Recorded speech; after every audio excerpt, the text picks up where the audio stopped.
What is going on, guys? Welcome back to another Swift video.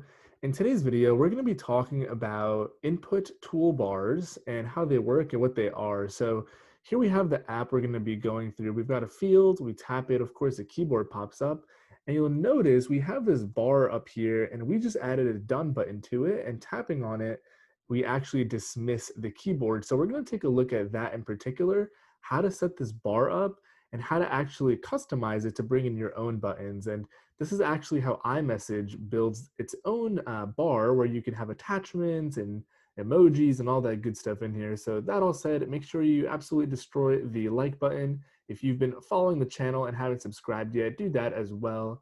I think like something like 50% of you watch consistently but don't subscribe, so please do. Get Xcode ready, get excited, let's dig in. All right, we're gonna go ahead and get started by opening up Xcode and creating a new project here. I'm gonna stick with the app template, and let's go ahead and call this keyboard accessory view. Let's stick an example on there. Make sure your language, of course, is Swift. Make sure your lifecycle UI kit and interface storyboard, and we can go ahead and uncheck this box record data since we don't need it. Go ahead and create the project. We'll toss it onto our desktop. And let me go ahead and just close up this right panel, expand our Xcode window here, and I'm also going to select a simulator. We'll stick with the 12 Pro Max and hit that run button. And we're going to be working in the view controller, so let's jump in here and just bump up that font size so we can see our code. So cool, here is our empty app. Let's get straight into it. So the first thing we want to do before we can mess around with the toolbar that's attached on top of the keyboard is have a field in which the user can enter in text. So I'm going to create a UI text field right here with an anonymous closure pattern. This also works for UI text views in case you do want a text view instead of a field. But let's go ahead and set this guy up with some properties. So let's say enter name. And let me go ahead and give this a background color as well. We're going to stick with a secondary. Let's see, we want a background color, and we're going to do a secondary system background. If I can find it, there it is. And let's go ahead and just leave it at that and add it as a subview here. And I'm also going to give this guy a frame. We're going to say CG rect. Let's go with 0, 0, 250. And let me just go ahead and center this as well. So let's go ahead and actually change the X and Y. So here we'll say 30. And this is going to be, let's do 20 here instead. And do view.frame size width -40, which will take 20 off on both sides. And we should have a text field right up here. And there it is. Let's actually bump up that Y a little bit more. We're going to add the view.safeAreaInsets.top so it's not touching that notch. So it looks a little better. Looks like it's still a little off. And the reason is because we're going to toss that code into view did layout subviews. Paste that in right there, and let's run it one more time, and hopefully our position's a little better. All right, looking good. So cool, if we click into this, you'll notice the cursor pops up if your software keyboard doesn't show up. In the toolbar here, go to IO, go to keyboard, and check this toggle software keyboard, and you'll see that it will pop up here. But if we go ahead and type something, you'll notice it's fairly easy to type, but we don't have that bar up here, which most apps have nowadays with the done button, and we didn't add any other gestures, so we can't actually dismiss out of the keyboard. So it's kind of a pain. So let's see how to actually add that done button, which is also known as a toolbar. So I'm going to go ahead and actually do it here in view did load. And like I mentioned, it's just a toolbar. So we're going to say toolbar is a UI toolbar. We're going to go ahead and create it with a frame. This is going to be a CG rect. You can say 0, 0. The width will be the full width of the view. And I'm just going to do 50 for the height. Now in the toolbar, we want to add two items.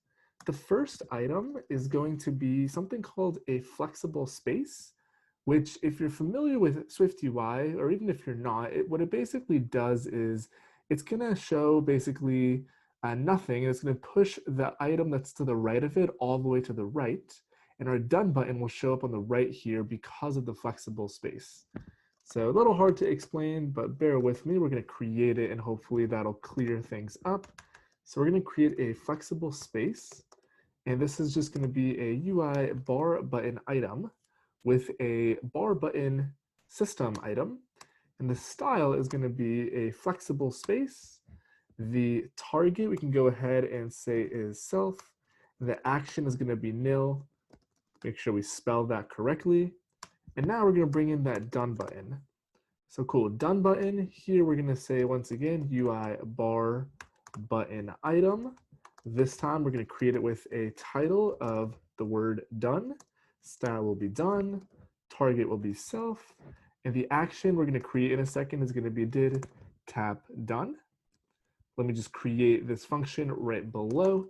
It's gonna be an Objective-C annotated function because it is a selector. And we'll fill this out in a moment. But now that we've created our two bar buttons here, we need to actually add them to the toolbar. So we're going to say toolbar, and the items is going to be an array. And the first one in here will be this flexible space followed by the done bar button. So the reason flexible space goes on the left is because that empty space is going to push over the done button all the way to the right. And that's kind of the notion of it. It's very similar to a spacer if you're familiar with Swift UI. If you're not, no worries. So next up, we're gonna say toolbar, size to fit, just to make sure the sizing is correct. And finally, we're gonna add it as an input accessory view to our field, just like that. And that's all you should need to do. Go ahead and hit Command R to build and run. And now you'll notice if our simulator decides to stop being slow, one moment, there it goes. When we click into this, now we get this cool looking toolbar, and we have our button in here. So obviously tapping on it right now, nothing happens because there's no code in this function. But the cool thing is we can actually put more than one button in here. And this is actually exactly how iMessage is built internally, where you have a text field in here. And let's say you wanted to add an attachment or something else, you can customize this toolbar. So in our case, when we tap on done, we want the field to go away. So we're going to say, rather the keyboard to go away, we're going to say field resign first responder, which in other words, we'll just get rid of the keyboard. So here I'm going to type in John Apple Seed. Feel like we don't need an E there. Whatever, we can leave it as that. We can have a misspelled name. We're going to hit done. And you can see just like that, your keyboard goes away. So now a lot of apps will also have, you can tap anywhere outside of the field and it'll go away. But since we're focusing on the toolbar, that's how you can hook it up here. And here we're in dark mode. If I hit Command-Shift-A, you'll notice that the bar has this really subtle gray color to it. So the really nice thing about the bar here is A, the animation works with the keyboard. It's super, super slick. B, it's a very minimal amount of code you need to bring in. And C, and arguably most importantly, you can add multiple buttons. In this case, we have a flexible space in the done button and really customize it to meet your application's needs. So that's all I've got for you guys today. Shorter video than normal. If you haven't done so already, make sure you destroy the like button. Helps out with the videos and channel and the YouTube algorithm and all that. Comment down below if you have any video suggestions. If you just want to say hi, helps out video engagement. Love hearing from you guys. Love replying. And most importantly, hit that subscribe button, notification bell to stay tuned for daily Swift iOS and Swift UI uploads. Thanks for watching. I'll catch you guys in the next one.